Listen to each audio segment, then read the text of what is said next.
Bro எங்க bro முன்ன மாதிரி நீங்க சரியாவே வீடியோ போட மாட்டீங்க, உங்களுக்கு என்னதான் ப்ரோ ஆச்சு அப்படிலாம் நிறைய பேர் கேட்டிருந்தீங்க. நம்மளுக்கு எதுவுமே ஆகலைங்க. இந்த மாசம் கமிட்மெண்ட் கொஞ்சம் அதிகமா இருந்துச்சு. கமிட்மெண்ட்னா நம்ம காரோட இஎம்ஐ தாங்க கட்டி முடிக்கிறது கொஞ்சம் டிலே ஆயிடுச்சு. பாத்தீங்கன்னா நல்லபடியா கட்டி முடிச்சாச்சு. இதுக்கப்புறம் சரியா வீடியோ வந்துகிட்டு தான் இருக்கும். சரிங்களா, நீங்க 300 நாள்ல என்ன பண்ண போறீங்க அப்படி சொல்லி சில பேர்லாம் கேட்டிருந்தீங்க. இந்த 300 நாள்ல எதுவுமே இல்லைங்க. நம்மளுக்கு ஒரு 3 லட்ச ரூபாய் கடை இருக்கு.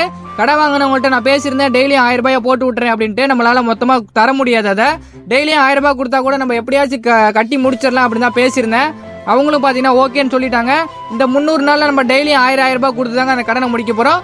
அதுக்காக நம்ம வண்டி ஓட்டி அந்த 1000 ரூபாய் பாத்தீங்கன்னா தனியா எடுத்து வச்சு தான் ஆகணும். இன்னைக்கு மதியம் பாத்தீங்கன்னா ஃபீனிக்ஸ் மால் பக்கத்துல ரோட்டோரமா ஒரு கடை போட்டிருந்தாங்க. 50 ரூபா தான் பிரியாணி. ஒரு முட்டையோட கொடுத்தாங்க. 60 ரூபா சொல்லிட்டாங்க முட்டை கொடுத்துட்டு.